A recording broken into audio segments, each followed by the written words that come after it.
Well, at last my Super Tenere XT1200 is now out of customs and I've ridden down from Buenos Aires. I'm partly way across the Pampas and on the edge of Patagonia, and to say I'm excited to be riding this bike is an absolute understatement. I'm almost speechless.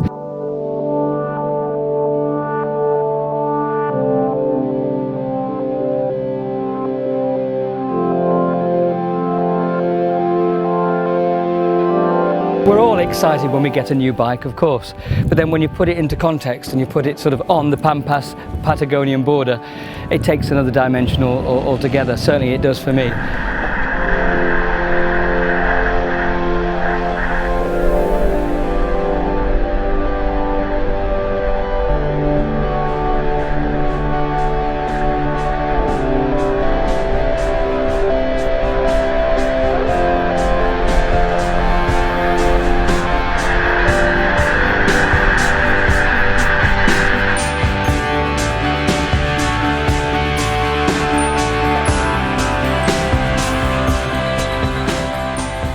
I haven't downloaded the manual yet to check out, what it's all about, and I will do, but I'm not quite sure whether that's going to be any use to me because I'm not an engineer, I'm not a mechanic. I've been rather spoilt by the manufacturer. All the Yamahas that I've ridden, well, none of them are broken down, so I've never had to get my hands dirty and get my spanners out.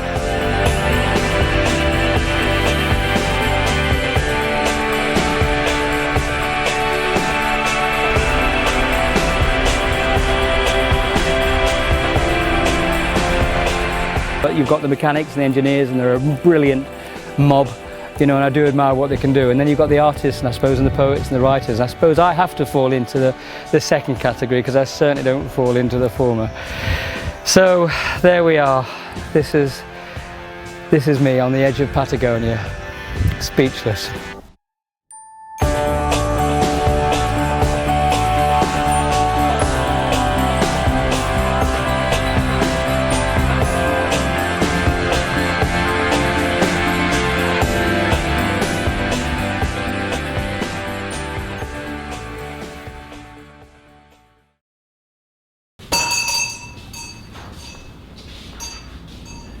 This cafe for me is kind of the cafe at the end of the world, and it's actually on the road called the route to the end of the world, and it's got so many memories. The last time I was here, the owner himself had a bad car accident, and our expedition doctor Caroline had to look after him and treat him. Yeah, we go back an awful long time coming to this particular little cafe, many times. Yeah.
There was a mixture of paved road and piste down across Patagonia to the southernmost part of the world.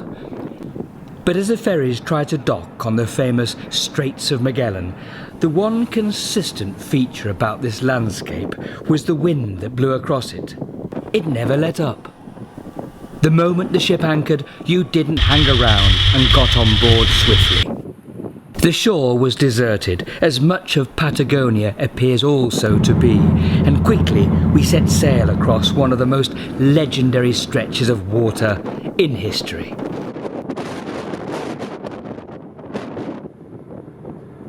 The commonest attribute of this short journey was the sheer number of times I'd done it before. It was becoming more familiar than being at home.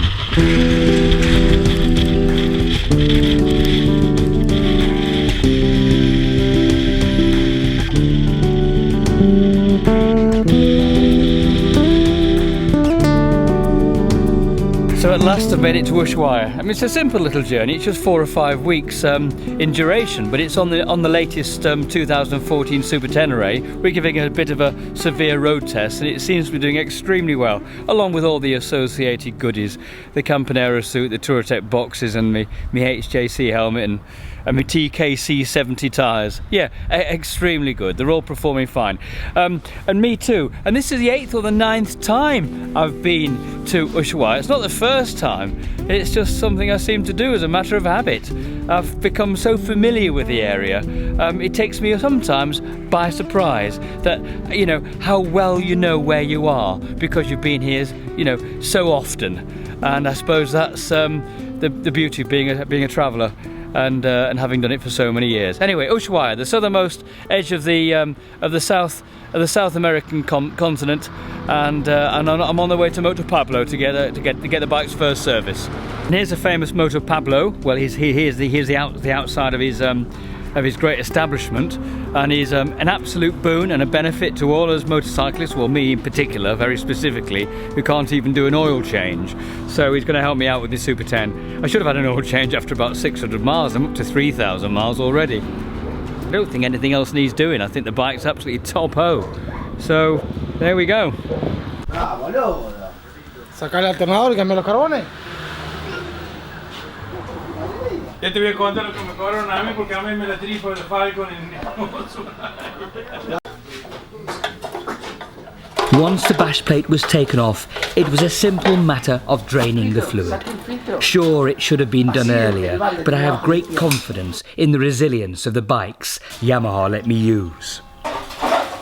As I looked around, it was just a nice feeling to be quiet and soak up the atmosphere of a really cool motorcycle engineer's workshop.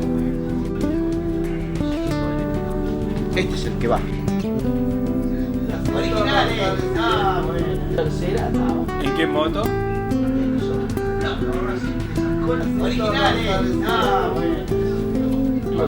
Hay mucha amplitud térmica.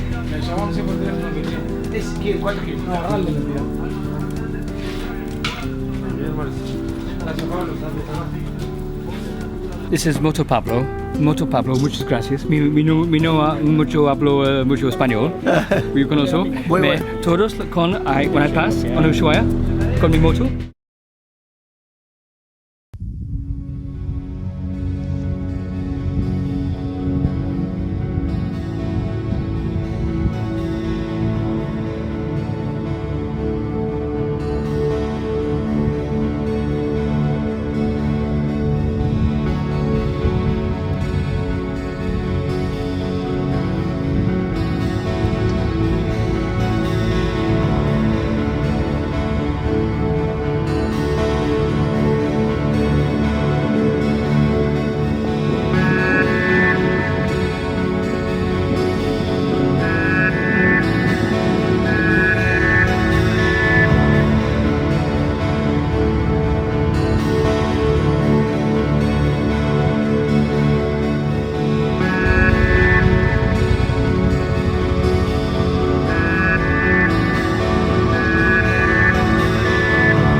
I'd not been in a hotel since Buenos Aires.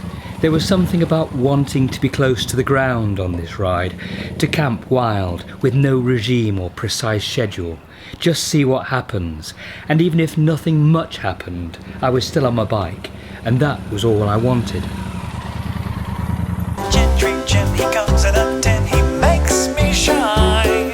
Lovely gals and all of their pals are mine, so fine. Gentry Jim, he's thin and he's slim, he's pocket-sized.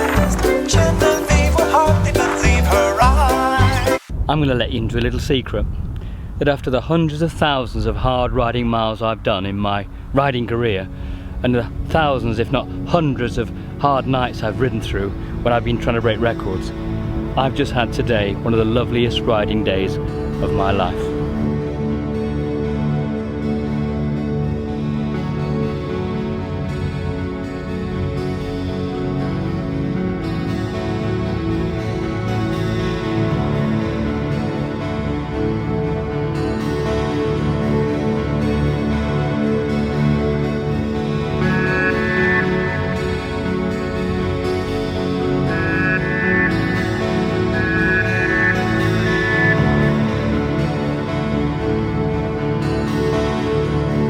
I didn't realise bike riding could be like this, but it's been beautiful, it's been great.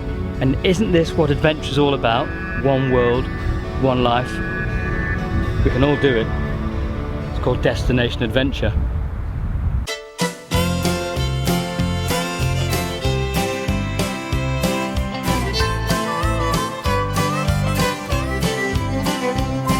The West Young Rider said the news. Don't let the grass grow neath your shoes. Your fate can change the world for you, a chance to see some dreams come true. The West Young Rider said the news. Keep riding over them rolling hills, no looking back to see what lays behind. Keep riding, never stop until finding what you want to tell you why.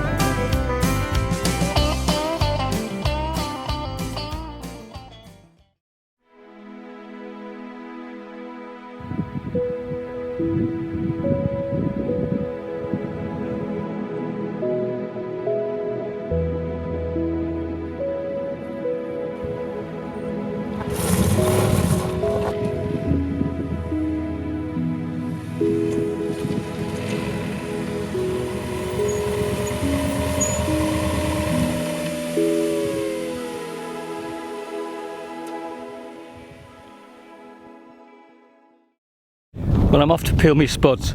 Yeah, spuds. Some things never change. It's like the sameness. Well, sameness and familiarity are interesting things, aren't they? Familiarity is, you know, when you've been to a place so many times, like the cafe at the end of the world, and you go there and you think, yeah, this is so familiar because you've just been there so many times, I guess. You feel at home. And it's like with sameness, well, I could be peeling me spuds. Here I am in mid-Patagonia on the way to cross the lower Andes between Argentina and Chile. I'm on the way to the Carretera Austral. Still got to peel me potatoes because I'm camping every night. I carried a spacious Hillyberg tent with enough room to edit my small films, and I'd hang my clothes on the bike to dry. And I'm on the road actually, which is already, maybe it's not peace, maybe it's actually kind of a construction. So does that count as peace? Does peace have to be the natural state of a road or track? If it's going to be paved, then maybe it's no longer pieced. I don't know. But it's a pretty horrible road. It's just hard, pebble. It's just really, really horrible to ride on, especially when you're carrying the weight that I am. It's the sheer size of Patagonia that impresses. It reduces everything that crosses into it into something very small. Time for dinner. Morning. The occasional truck passes. We've all got somewhere to go.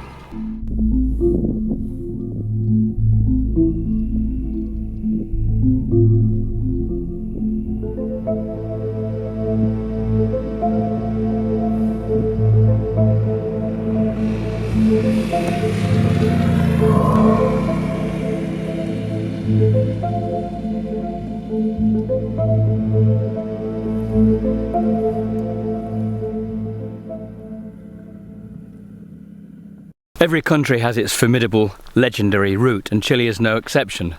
USA has Route 66 and Argentina has the famous Route 40. Well, down here in southern Chile, in the southwest, you've got Route 7, which is a carretera austral. And it stretches from a little place called a settlement called the Villa O'Higgins, down in the far south, in the Aisne province, this is all the way to Puerto Montt.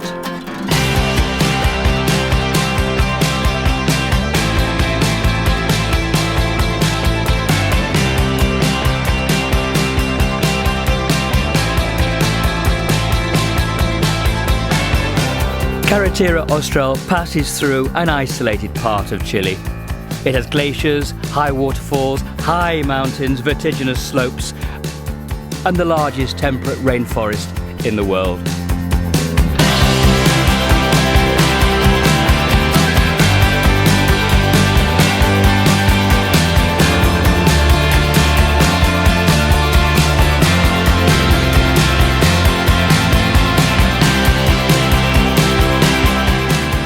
Construction didn't start until 1983, and the last 100 kilometres weren't actually completed as piste until the year 2000, and the pavement is still being laid.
Sunglasses, I've got to use this cap underneath my helmet.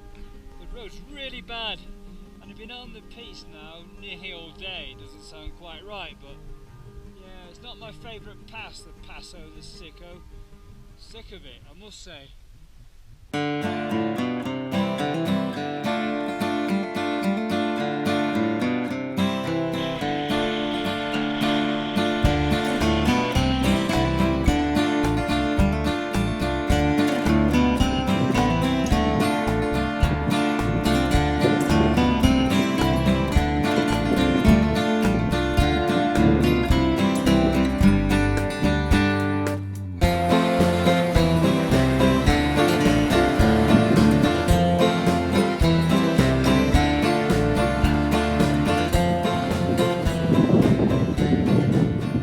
Restauró nuestra vida. Por eso, con esta efusión del gozo de la Pascua, el mundo está invitado a la alegría. El honor y la gloria. Santo es el Señor mi Dios, digno de alabanza. A Él el poder, el honor y la gloria. The really brilliant thing about adventure bike riding, for me, is that you pass by people's lives. Often you go to quite ordinary places and see them in a completely different way. I mean, it's not like that it always has to be that big occasion. Maybe journeys become more digestible as a series of small but precious little finds. And yet, as you pass by, you become that invisible man, wrapped up in your helmet and motorcycle gear, and you ride through the landscape almost unnoticed. I like that. You see, you feel, you disturb nothing. That's cool. Just reached the asphalt. Don't know if you can see it. Oh, what a relief. Oh my God. That was one of the hardest routes I've done. And that includes Mongolia. Yeah, and there's no one around. The sun's going down, it's freezing, the wind's dropped, and the road's appalling. The Atacama Desert in Chile, the driest, hottest, loneliest bit of dirt in the world.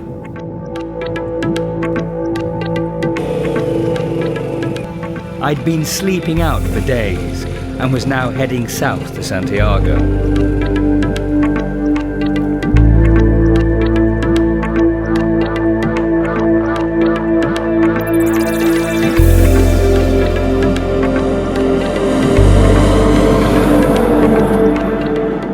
Buildings were shacks, roughly put together.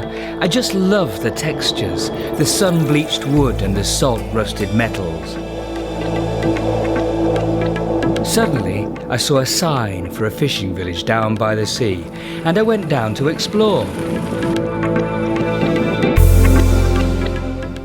Sands as white as fresh washing, aquamarine and cornflower blue, where the sky meets the sea. How can you not want to live here?